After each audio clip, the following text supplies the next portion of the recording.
Okay, so looks like it's about time. Yang, we are happy to have Yang Zhou here today talking about the U.S.-China trade war and global value chains. Yang, you've got an hour. Thank you. Okay, so good afternoon, everyone. My name is Yang Zhou. I'm from the University of Minnesota. So today I'm going to present my job market paper, which is about the U.S.-China trade war and global value chains. So the U.S.-China trade war, which starts in early 2018, is the biggest trade war in the U.S. history since the Smoot-Hawley Tariff Act in 1930s. So until the Phase 1 agreement between these two countries, which is on January 2020, U.S. has announced to increase tariffs on 550 billion of Chinese goods, and among which 362 gets implemented. And on the other hand, China has announced to increase tariffs on 185 billion of US goods, among which 110 billion gets implemented. So if we're looking at the tariffs, the weighted average of all the tariffs on goods before and after the trade war, the US tariffs on Chinese goods has increased from 3.1% to 19.3%, while the China's tariffs on US goods has increased from 8% to 20.3%. So the graph here shows the change of weighted average tariffs over time. So January 2018 is which like before the trade war officially starts, and January 2020 is the Phase 1 deals between the two countries when the trade war temporarily get passed. So the blue curve here shows China's tariffs on US exports, and the red curve is US tariffs on Chinese exports. So the tariff here is a weighted average tariffs weighted by exporting countries' export volumes.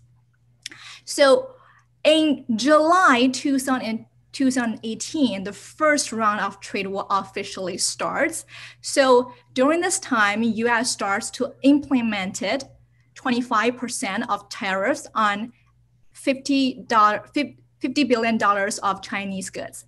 And most of the goods, almost like 95% of the goods included in this round are intermediate goods, which is determined by the broad economic categories.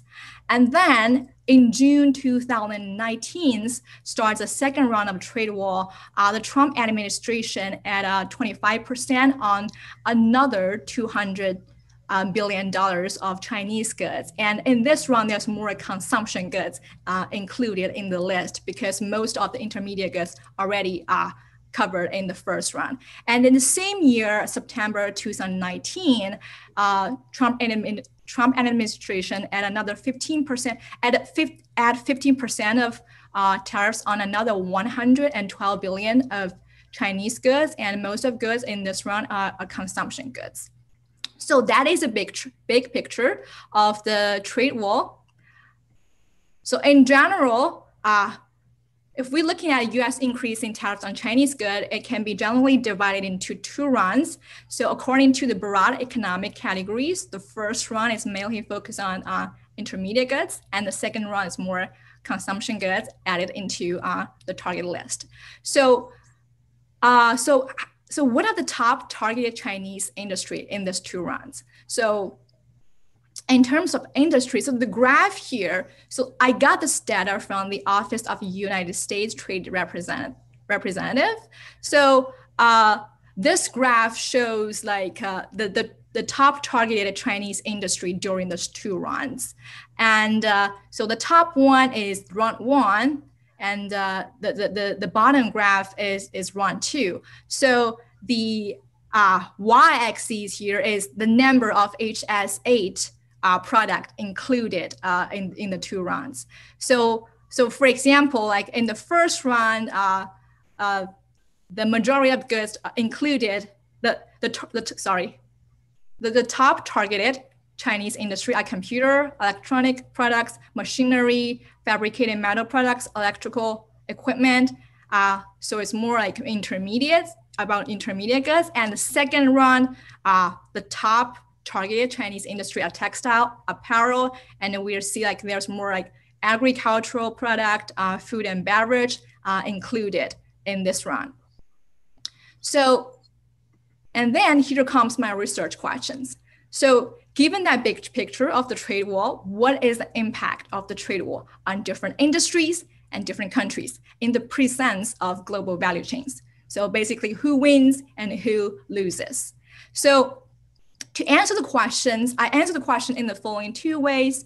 So first, I quantify the two rounds of the trade war and find that when tariffs add on intermediate goods, this reduces the US downstream exports, outputs, and employment. And this negative effect is especially strong in those US industries that heavily rely on the targeted Chinese goods. And at the same time, it also benefits the US industries that produce the same type of products. So benefits the domestic producers in the US. And when the tariffs add on consumption goods, it has a greater impact on the US consumers in terms of a bigger increase in consumer price index. Finally, I did a welfare analysis and estimate that from January 2018 to December 2019, while taking the reshaping of global value chains into account, in terms of real income, the trade war cost China by 35.2 billion, which is 0.29% of the GDP in 2017, and cost US about 15.6 billion, which is 0.08% of GDP in 2017. So to answer this, so how I address those questions is I built a two-stage Eaton and Cotton model to study the impact of the trade war while taking global value chain into account. So basically my papers more focus on the long run impact of the trade war. That is, if you give different countries, economies enough time to shift their sourcing places, would be the consequence. So the literature in this field basically found two parts. So the first one focused on the US-China trade war. So previous work has been done by Henley Kamel, Bond, Amity Redding, Weinstein, and Fetchgabon. So compare with their work. So for example, compare with Henley and Kamel and Bond's work. So their work is more focused on empirical work. So they run a regression, like they see that the changing tariffs and they see like the changing trade volumes. My work builds a general equilibrium model so that I can do counterfactual analysis. And also I have this global value chain feature in my model so that I can see the long run impact, what happens if countries switch in their sourcing places. And compared to Amity Redding and Fetchgabon, I have a multi-country general equilibrium model. So that means I can not only focus on the impact on the US, but also like the China and third countries. So that's about the literature in the US-China trade war. And another part of the literature focuses on the global value chains. So several literature papers really related to my work is one by Antros and Dicotelli and the other one by Caliendo and Perro. So compared with Antros and Dicotelli, I add tariffs as another source of income, as another source of trade cost. So Antros and Dicotelli has iceberg, and I add tariffs as another source of trade cost. And also I have my productivity parameters calibrated to disaggregate trade data, which is different from the way they're calibrating. And compared to Caliendo and Perro, so Caliendo and Perro is a one-stage Eaton Cotton model. So I have different from their work, I have a two-stage model so that I can see like the linkage within industry and the linkage, the global value chain linkage within industry and the global value chain linkage across different industries. So this slide summarizes the structure of my model. So basically, it's a two-stage Eaton and Cotton model. So it's a multi-country, multi-sector, perfect competitive, and all goods are tradable and imported from the place offering the lowest price. So I have labor fixed within countries, but mobile across different sectors. So the preferences, the utility is an aggregator of consumption from each sectors. And for the technology, final output in each sector are produced through two stages. So at stage 1, the production inputs of the labor are composite intermediate goods. And stage 2, the production inputs of the labor, composite intermediate goods, and the output from stage 1. And finally, here's my trade cost, which includes both the iceberg transportation cost and the tariff. And here is the explicit format of my model. So for the preferences, I have I stands for country, S stands for sector, and Z. Can you so I just had a question about the model that you're applying to thinking about this. You talked about like short run effects, and I always thought like doing an analysis like Mario Crucini and Jim Kahn did for the Great Depression in a RBC, a multi-country RBC model would be like the starting point. Can you sort of, where you have endogenous labor and capital accumulation, can you sort of speak to like why you went down this route and why you think this is the better approach? Okay. So first of all, a lot of literature has been focused on like the empirical. We have done a lot in the short run. Yeah. And so I want to see like what happens if you give countries enough time to ship to change their sourcing places. In the short run, they don't have enough time to do that. So maybe in the long run, it will the trade war keeps going on. Maybe it will have a larger impact. Okay. So it's really about trying to estimate the long run impacts if this is a persistent shock and if it's a persistent shock. Okay. What could be the consequence? Yes. Thank you for your question. Sure. So the preferences. So I have like I country as sectors, and Z is a variety within each sector.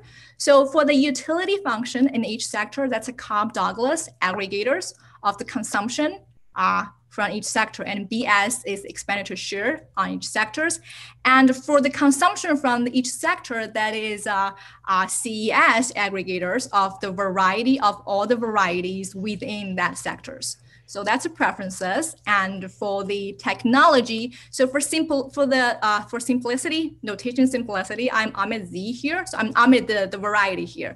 But this is about the production function for each variety within each sector.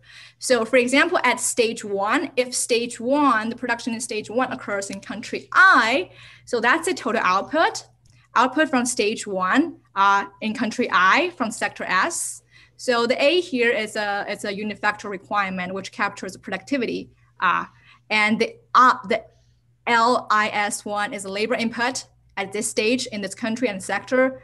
The big I here is a so the big I is a Cobb-Douglas aggregator, which have a similar format as this utility function, and the gamma here is the equipped labor share.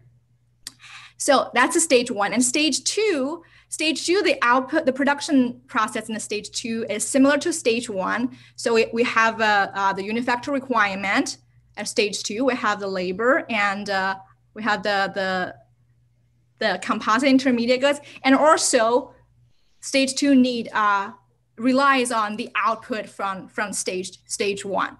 So as you can see here, there's like 2 essential parameters in this production function. First, the labor share, gamma, and second, the alpha, which is the stage share. So alpha conquers how much stage 1 output weight in the stage 2 final production. So just to clarify, the output of stage 1 for that particular Z is the same as the input at the stage 2 for the same Z? Yes, exactly. So the Z, okay, so stage 2 is using, so this X here is the output Y here. Like they are the same type of goods. So stage 2 relies on the stage 1. So stage 1 and stage 2 goods in terms of this Y. So, okay, let me put it this way, this Y and this Y here are in the same Z, So this structure captures the linkage within industry. And there's another type of intermediate goods. This I includes intermediate goods from all the different industries because it's an aggregator. But it's a composite, but the X is specific. Yes, X is variety specific. Okay. And is there anything else you can do? Is there anything else you can do with Y1 besides sell it to the people who make Y2? Well, okay, so Y1 sell to like people to make Y2, and Y2 at the same time is also the intermediate goods for other industry, right? Because Y2 is included in this big I here. So okay. How about the I1? Is I1, you didn't give us the equation for I1. Is that aggregating Y2s? I1 and I2, like they are the same Douglas aggregator. Like I see, it says at the bottom. Okay. Yes. The setup, is this part the same as the Antra's-Digotari? Exactly. You're kind of taking that and then embedding it in this structure. Exactly. Yes. So I also have like this production structure, like maybe it could help. So suppose like I have these two sectors. This is the goods from stage 1 and stage 2. Stage 2, you're going to use the input from stage 1. And then I combine the stage 2 products from all the sector together. So that's a composite. This composite can be used as consumption or used as intermediate goods to both stage. So yes. So this structure captures like the two types of global value chain linkage. The first is linkage within industry. So that's the industry or the variety specific intermediate goods. So that's the stage 1 output.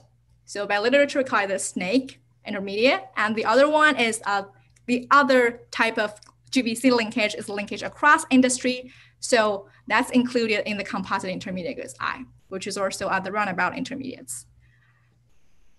Okay, so this setup can give me an analytical solution to my model. So basically, since I have 2 stages, so for example, like if there are like J countries and I have this 2-stage production structure, so it's going to be 2 square production paths.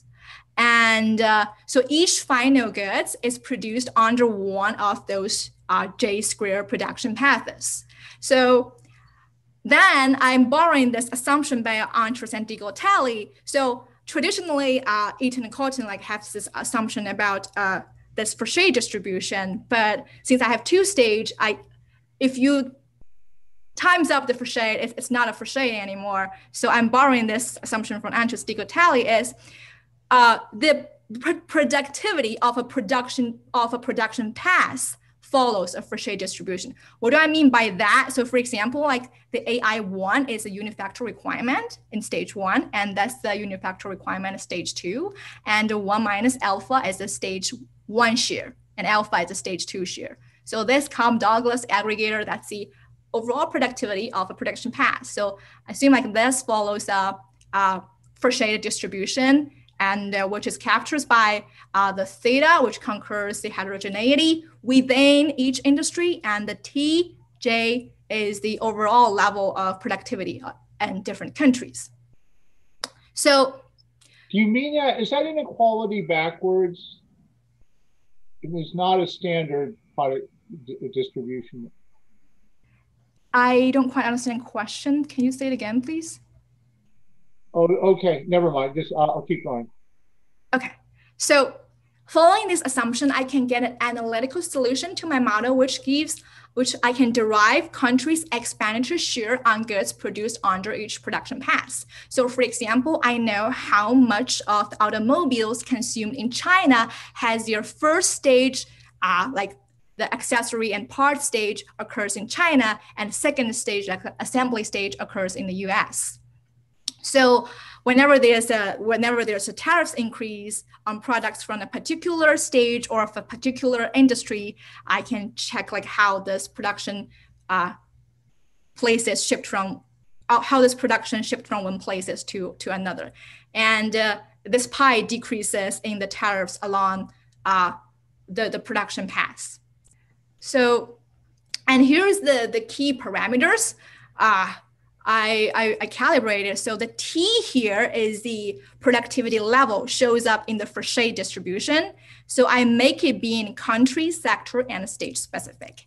And then the following two parameters captures the production structure of the production function. So the gamma is equipped labor share. I make it country and sector specific. The alpha is the stage share of stage 2 production in final output. That's sector specific. So I calibrate a 3 country and 18 industry model. So the 3 country is China, US, and the rest of the world.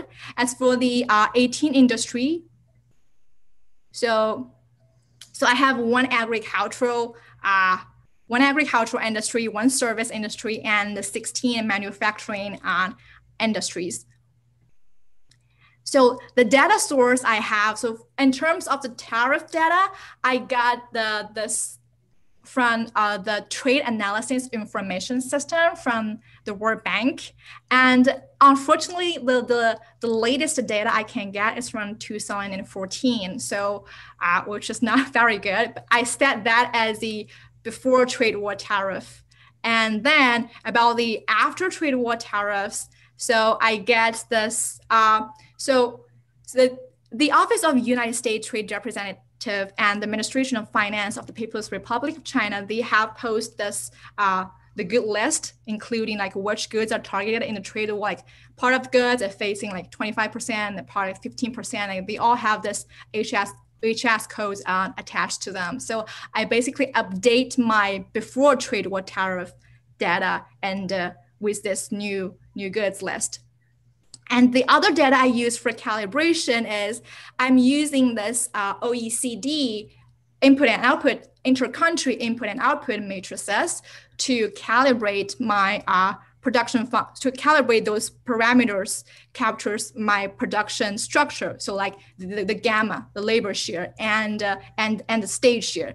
And in order to calibrate the productivity, the big T, I use this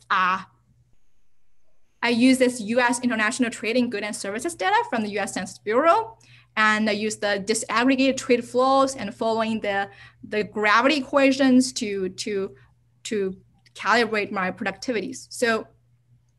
So here's a summary. Like productivity T is calibrated to trade data. So since I have this productivity being country, industry, and stage specific.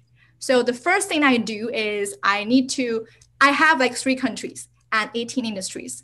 So the first thing I do is I determine the upstream and downstream products in each of those 18 industries. So what I do is I use this US input and output matrices to measure each product's weighted average distance from final use. So what do I mean by that? So actually I borrow this. So this algorithm is developed by another paper of interest. So for example, like so if there's only one country and one sector economy, and the total value of output is $100, okay? And I'm discussing like 2 cases here. In case 1, if like all of those $100 is used as final consumption, so the 1 here is a distance index corresponding to the goods, and the numerator is, so the 1 here is distance index, and the numerator is the value of goods corresponding to this distance index, and the denominator is the total amount of good produced. So for example, the total amount of good produced is 100, and the numerator is 100. It means the value of the total consumption. And I said like the distance attached to the total consumption, I said it's 1. So then the upstream index for this particular product is 1. So that's one example. And another example is, suppose still like $100 of output, but among them $50 is used as final consumption and $50 is used as intermediate inputs. So as for the unit requirements, you need 50 cents of intermediate goods to produce $1 of output. So for example, like the first term, one is the distance index for final consumption goods. So I have $50 of final consumption goods divided by the total value of output. So that's the first term. And the second term is, in order to produce those $50 of final consumption goods, I need $25 of them, which is one step away from final consumption. And the distance index is 2.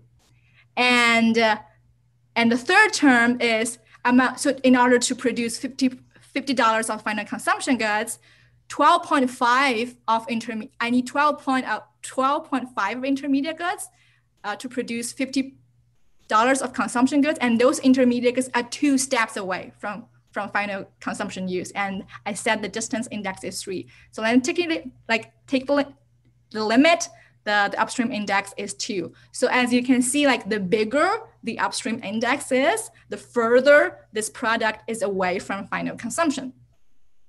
So at the end, I choose a cutoff point so that I make sure like in each of my 18-inch industry, there's going to be like some upstream products and some downstream products. So the cutoff point I choose is 1.9. So for in each industry, each of my 18 in the industry, for the products with upstreamness bigger than 1.9, I set those upstream. And the smaller than 1.9, I set those as downstream. So, and then at step 2 is I'm going to start to calibrate my T using this disaggregated trade data. So hang on, Yang, sorry, before you keep going, I'm a little confused on what we just talked about. Yes. So I understand that within each industry, you have a bunch of products. Yes. And so if we just fix one industry, we get a bunch of products, and some of them are kind of upstream and some are downstream. I'm trying to map that now back to your model. So am I supposed to say that some of the goods are the 1-stage goods and the other are the 2-stage goods, or what's Exactly. So in my model, I have this 2-stage structure, and the output from the stage 1, I said those are upstream, and the output from the stage 2, I said those are the downstream. And then are you going to aggregate all those? Is that sort of the idea? All the upstream we're kind of treating as one product, and all the downstream we're treating as another? So for example, like I'm focusing on the car industry, and all the upstream are all the products related to like cars, accessories and parts, and I aggregate them to get the trade flows, and all the downstream like automobile cars, and I aggregate them to get another trade flows. Okay, so you're basically taking each industry and breaking it up into 2 pieces. Yes, and calling one like the stage 1 and one the stage 2. And you're drawing the line of which of those products to put on each side by creating this upstream index. And okay. Yeah, which is 1.9 here. Yeah, would you mind showing us the slide with the model? I just want to see how that maps back into your parameters. Slides with my model. Yeah, where you had this one. Yeah. Yes. So is it the alpha S that's going to vary, like to match that number? Yes. Yes. So both the T and the alpha S are used to match that number. So a small alpha, and as alpha S goes toward 0, is going towards 1, you're basically going towards 100 all downstream. Yes. And alpha S getting bigger makes it more upstream. Yes. Yes. Okay. Yes, that's exactly what I mean. And okay, so here we go.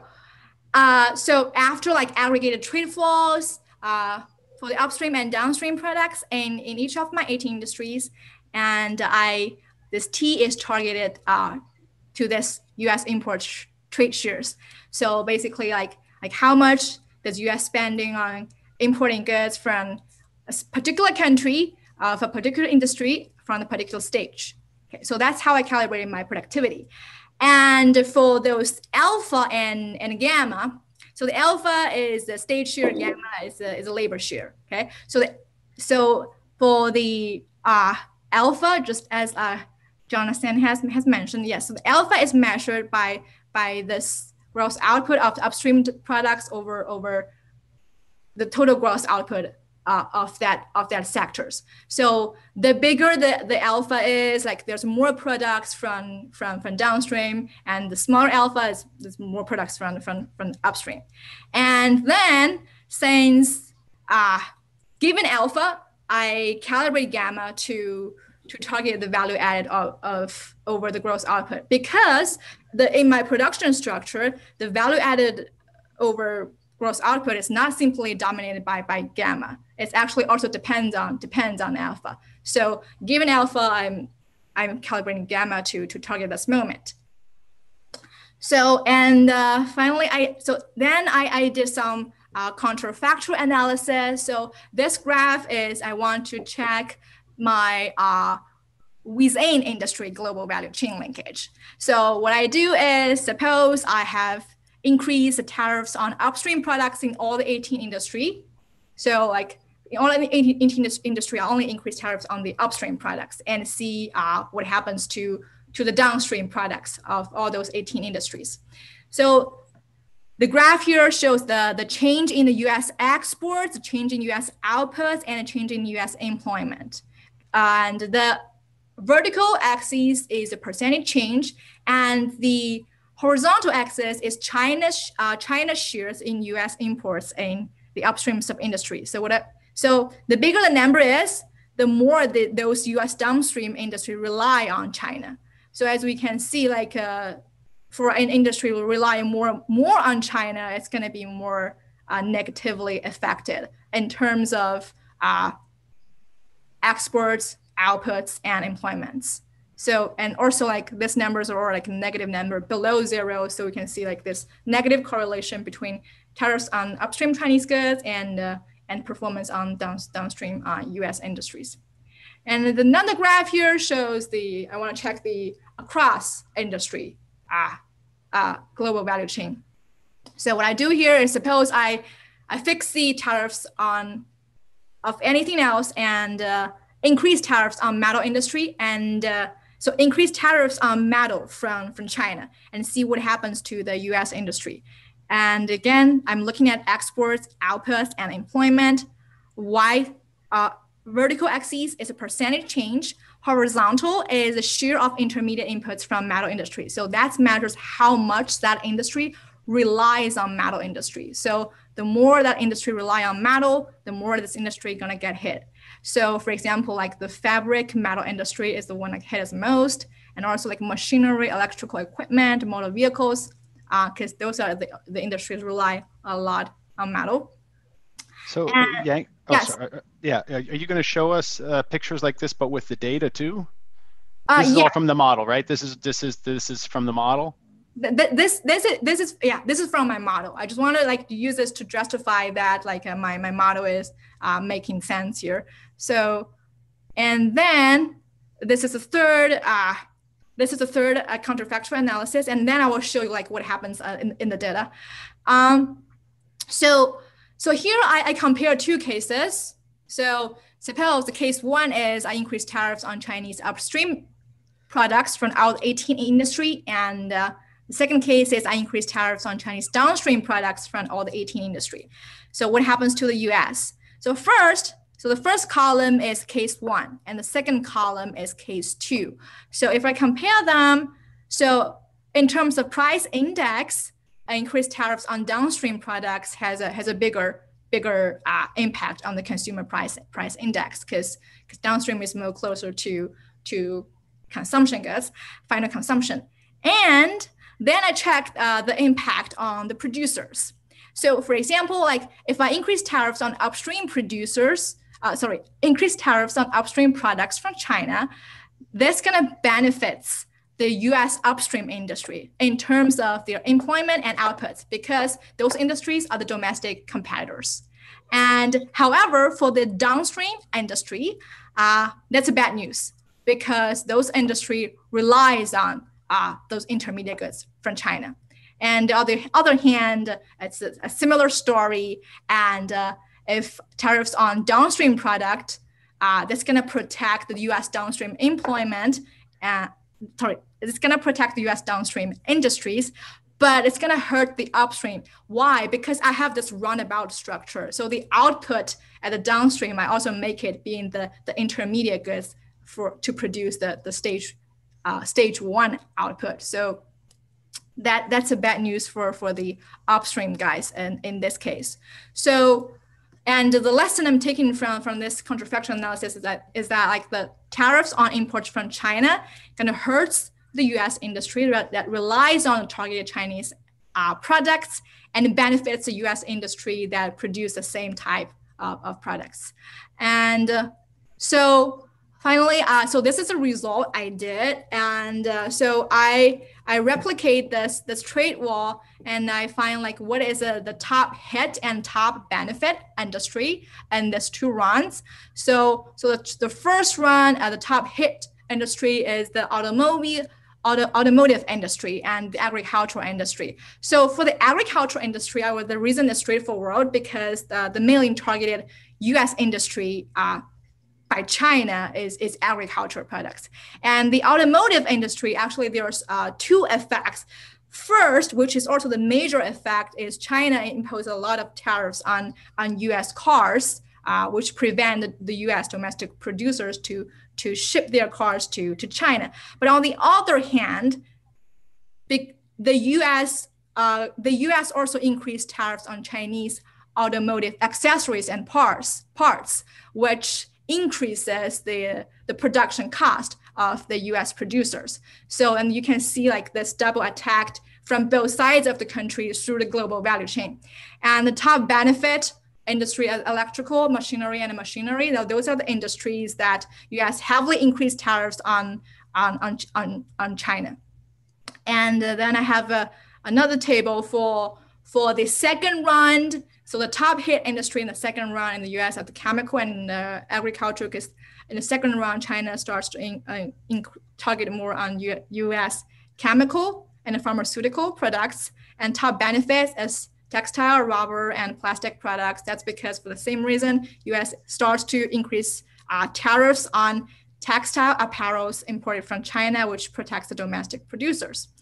And I have another number, which I didn't include it here. So another thing I do is, so I have aggregate like all the change of output in agricultural sector and aggregate all the change in manufacturing sectors, because I have like 16 in manufacturing sectors.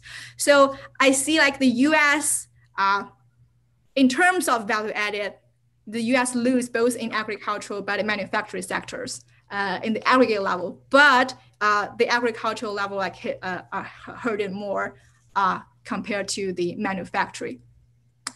And then the third table is the percentage change of CPI. As we can see, like since the second round has more consumption goods, so it caused a bigger negative impact on the consumers through a bigger increase in the consumer price index. So finally, I did this welfare analysis. So I used the real aggregate real income to measure the welfare. Which is the total wage income and plus the tariff revenue divided by the price index. So I compare two cases. So this is my model. So I have tariffs and iceberg, and this is the one from Antra's model, and they only have like iceberg. They have iceberg as a transportation cost. So so first of all, like the trade war cost China more than the US for both of these two models. And the intuition is that the trade war mainly focused on goods, and the US has been running a trade deficit with China in terms of goods. And so Antra's model, if I exclude the tariff revenue, and the trade war is going to cost a bigger negative effect for both of these two countries. That also makes sense, because I mean, if we don't consider like the tariff revenue in the iceberg word, but in my model, like I let the government collect all the tariff and eventually finance back to the consumers. But one thing I'm going to work on in my future research is, because at this moment, I have like the government collect all the revenue and give it back to the consumer. But in real life, I know like Trump has this subsidized program, like subsidized farmers a lot, like about like 26 billions of transfer. But I don't take that effect into account. But I can do that in the future.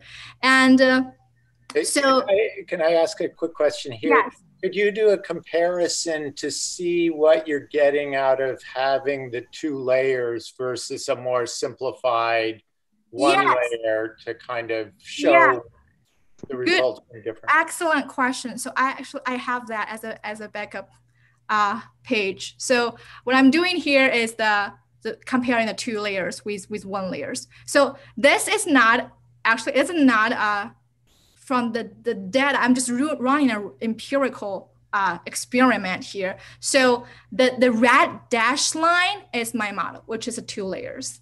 And the blue solid line is the Caliano parallel. That's the 1 layers. So if I start from autarky, which is a lot of tariffs, and so the horizontal is the scale of tariffs, and the vertical is the gross imports of each country. So okay, so this is, I'm running a experiment, a numerical experiment, like to a symmetric 3-country symmetric world. So as we can see, like if I start to decrease my tariffs, my model is is more elastic to the change. So the imports value in my model is more elastic to the change compared to the change in the 1 layers one in Caliano and Paro. And the reason is, so the reason is, so here is the analytical solutions to my model. And the pi is the expenditure share expenditure share on goods produced under particular production path. So for example, if it's just 1 layers, so which means alpha is 1. Alpha is my stage share. 100% of goods is from 100% of the production is from stage 2. So I'm sorry. So then you can see like the elasticity of tariffs is tau raise it to the power of theta. And but in my model, alpha is smaller than 1, and and you can see like the elasticity is bigger in my model when I include this 2, because I have this theta times 1 minus alpha, and this term is not 0 in my model.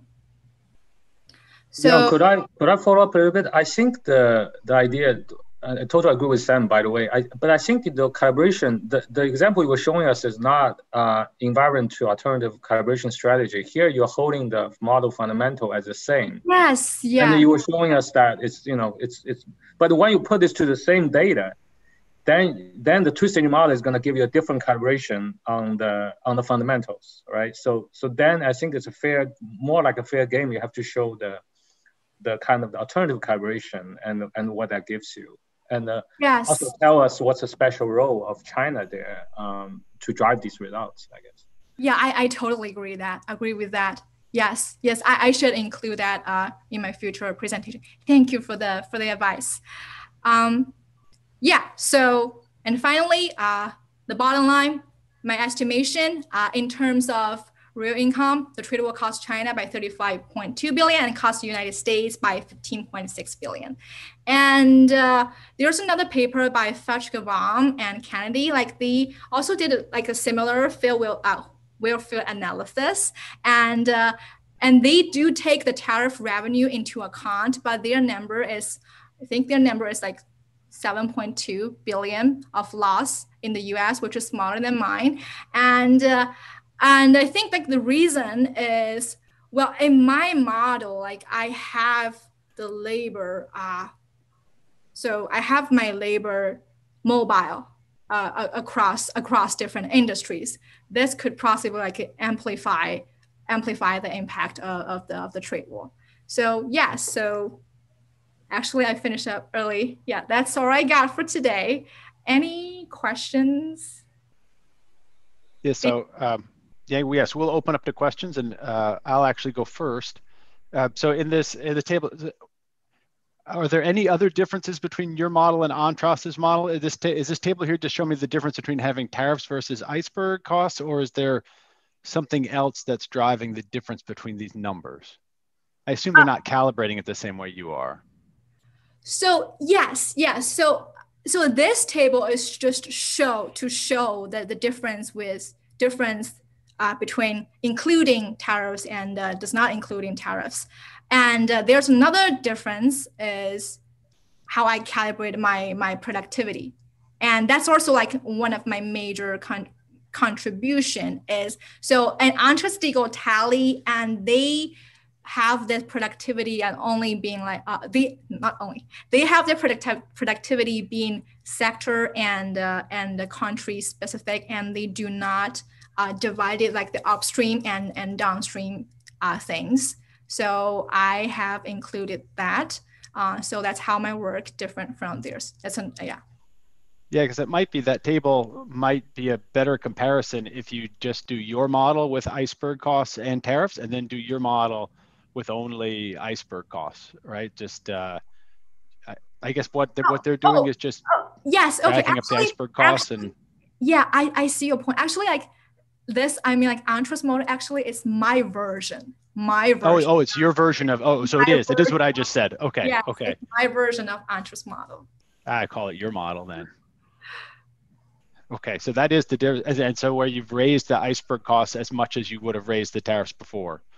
Yes. In the other version. So the only difference here is just that in one version, the governments throw all this stuff in the ocean, and in the other version, they rebate it back to, okay, got it, okay. Exactly, that's what I did.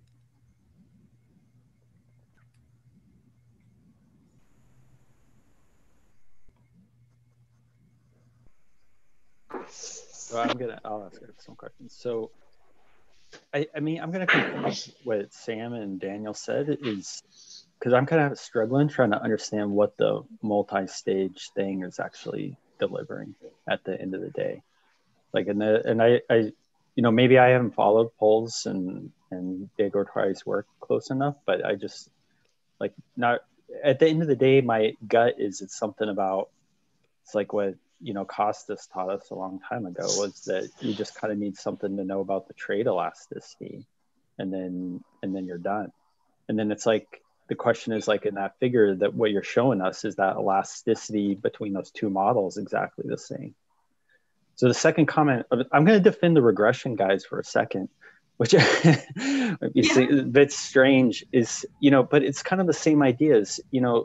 I think the way they're kind of thinking about it is, if I can measure how much the price index moves, then I'm done.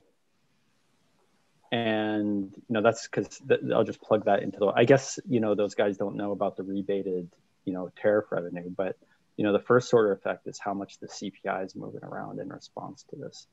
And so again, I could imagine ways in which the multi-stage thing matters there, because Steve Redding's looking at prices for those directly affected, but prices indirectly affected are moving around as well too in response to it. But I think flushing that out a bit more would help. Yeah. So I totally agree. So you said, like, are you saying like maybe you don't see like why it's necessary to have this two stage, and we can have like a I know. I mean, I think Kim's asked it, Daniel's asked it, Sam's asked it. I mean, Jonathan's kind of questions earlier were kind of about this, is like exactly what is the two-stage thing delivering?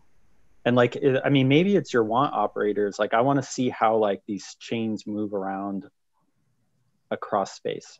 Okay, yeah, I need multi-stage production there in that way. But if it's just about welfare, then what does the two-stage thing deliver? And that's what I'm struggling with that. I mean, it goes back to, you kind of brushed off George's question too. It's like, the RBC thing, if I had the Armington model with what like Crucini and Kahn had, set up in the right way, would I get a different answer than what you're delivering me? And that's what I kind of want to know. So. Yeah. Yes. Yes, I agree with your point. And I have a reasoning for the two-stage thing, but honestly, I'm not sure if it's convincing enough. No, just tell it. I want to know, like, just like gut. What are you thinking here? Okay, so if it's one stage, like Caliano Paros, so all the final goods is also like intermediate goods. Like final and intermediate, you can't like clearly differentiate between final and intermediate. And in this two-stage thing, like I have a kind of like one intermediate goods which is specifically used as input to serve the final goods from the same varieties.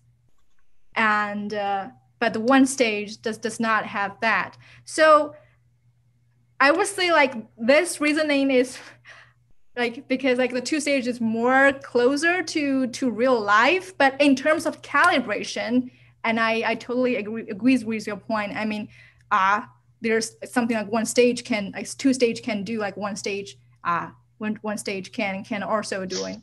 So yeah. Does that?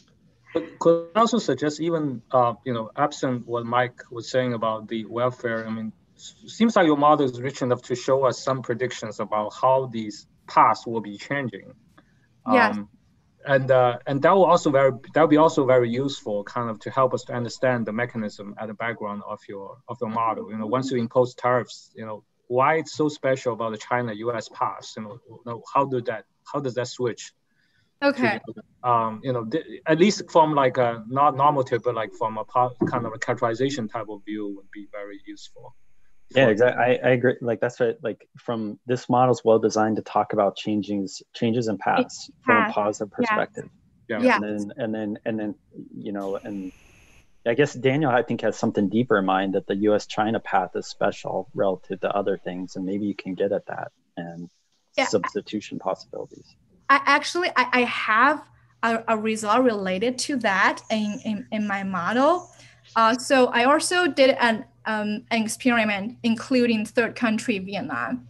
So from my estimation, actually Vietnam benefits a lot from the trade war because the number I got is about like 400 millions, and so the reason is like Vietnam is a good substitute for China in terms of manufacturing. So in terms of paths, like a lot of goods like shipped to Vietnam's, and Vietnam has some value. Well, there's part of them like is China's using Vietnam as an exporting platform. That's true, but there's also some part which captures the shift in the production path.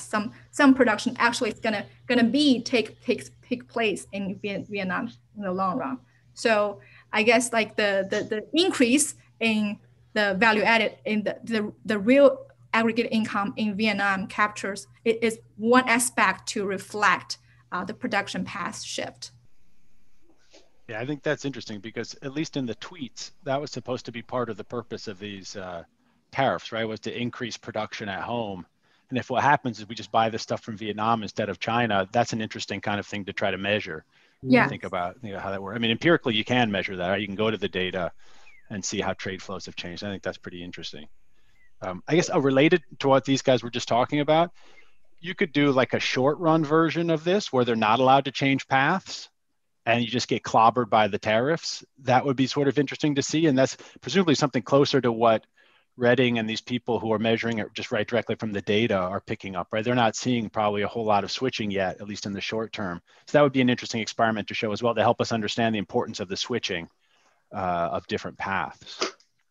Yeah, that's George is going to ask you questions now about inventories and stuff like that. But it would be an interesting experiment. I think that would help us understand a little more what's going on. Thank you, Kim. That's great.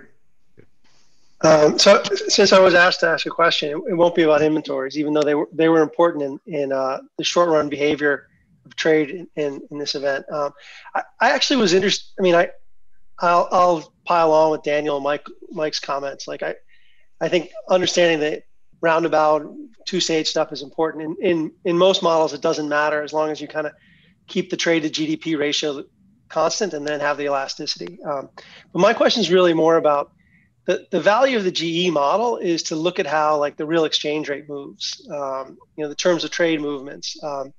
It would be nice to kind of see what comes out of your model and line that up with the data.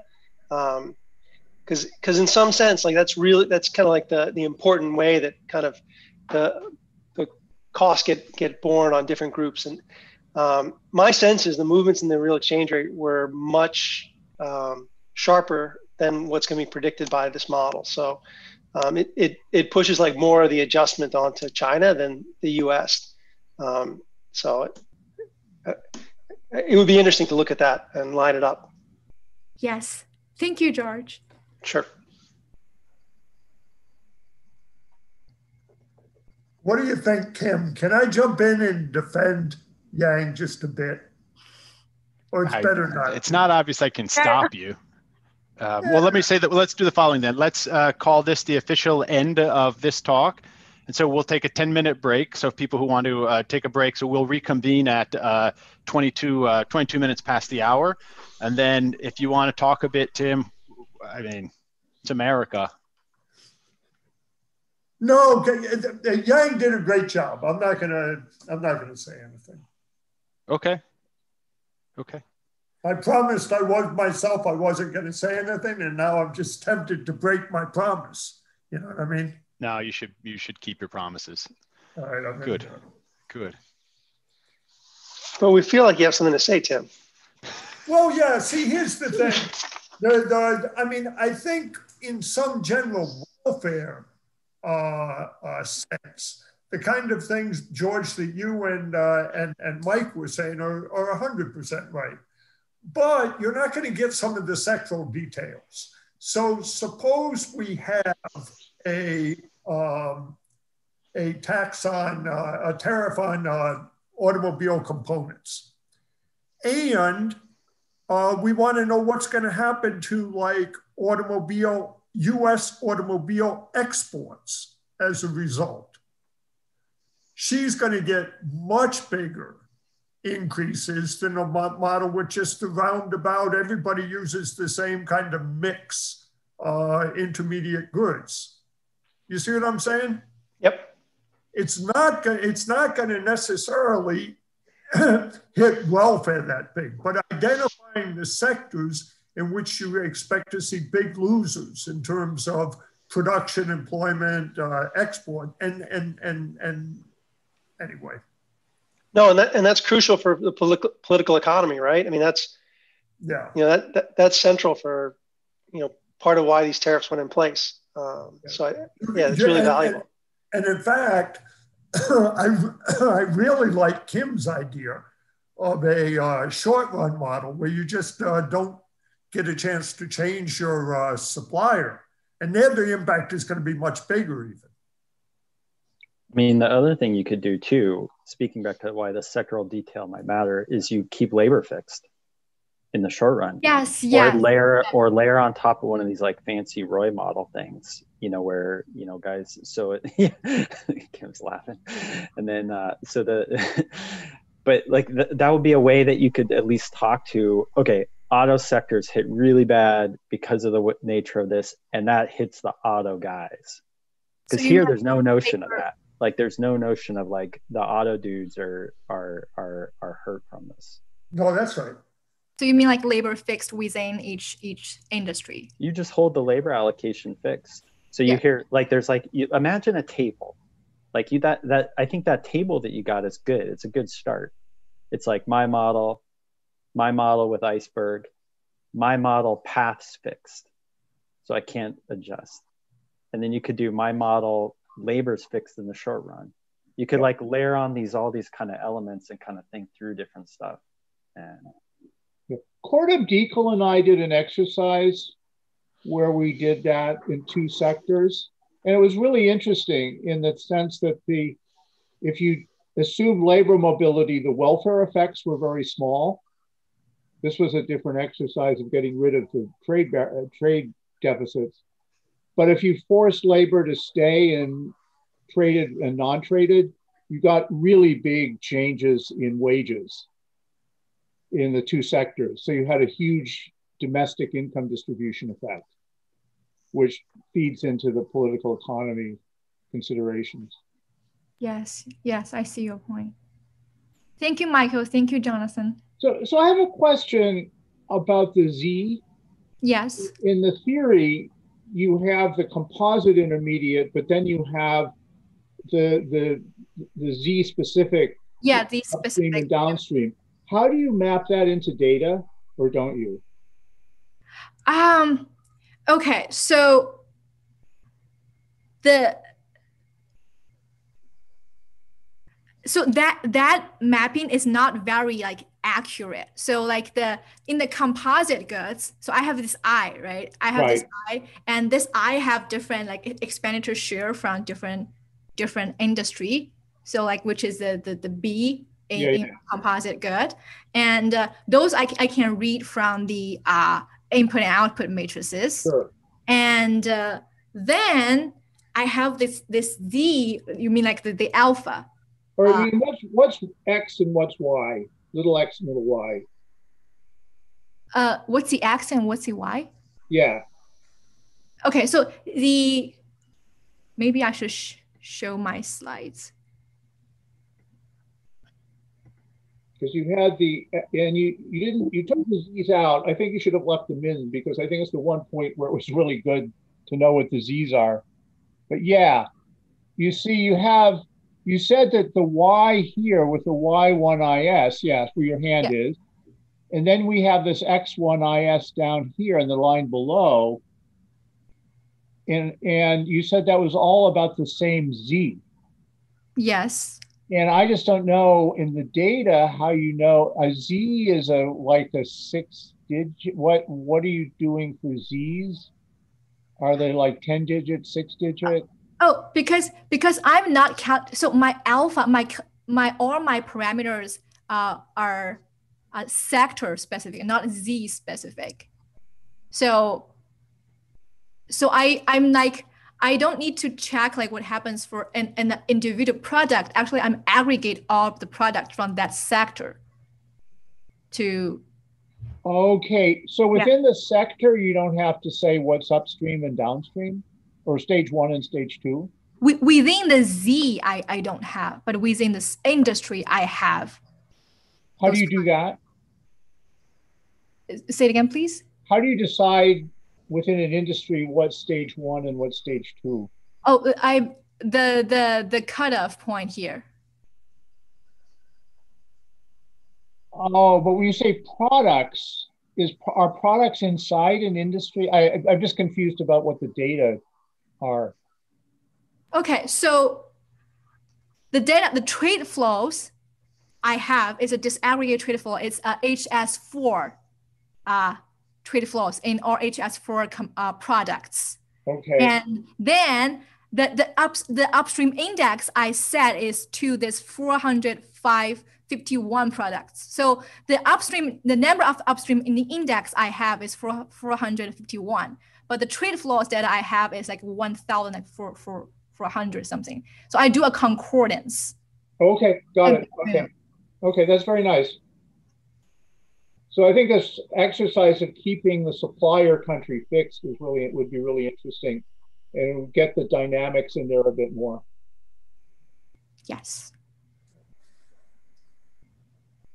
I have one more question related to what Jonathan's asking about. What's the difference between a sector and an industry? Okay, so I thought you were going to say they were the same, and then I thought I was going to have everything under control. Okay. I messed it. So in my model, I said it's a multi-sector model, but actually when I do the calibration, I said it's 18 industry model. So the sector and the industry are the same. They are the same. I think it'd be easier to I think it'd be clearer to just pick one. That way it'll be. It's a multi-industry model at the beginning. Sure, and even there's nothing wrong with getting us set up for what's coming later. You can say as you're laying out the model, I'm going to have 18 sectors that I'm going to match in the U.S. data, right? It's that's just helpful, because I understand you need like sort of abstracts, so you need continuums and stuff like this to get the math to work out. But in the end, we need to be able to think about how to take this thing in sort of a discrete way to think about it. And I think that would be helpful to just sort of give us a heads up. But I think that's a good suggestion. Yeah, you don't want to say sector and industry and they mean the same thing. True, For true. sure. But Kim, what's a little maybe annoying, but it's just a fact. In her model, she really has 36 sectors or industries. No, I have one agricultural sector. I know, but when you think of the different production functions, different goods being produced, there's each of the 18 industries have a downstream and upstream. Yeah, there are 36. Okay, I should stop. Okay, I guess I was thinking that. Yeah. Okay, I guess I thought we were calling those things products. There are two products within an industry. One is the upstream and one's the downstream. Aggregate all the products, and they'll say like aggregate. You aggregate it up to only two products in the end. Yeah, two. Okay, yeah, yeah, okay. I don't want to hassle you about semantics. I think everything's. It looks good. So yeah, I don't. Okay, cool, good. So it's actually time to get started on our next paper. Thank you, Yang. That was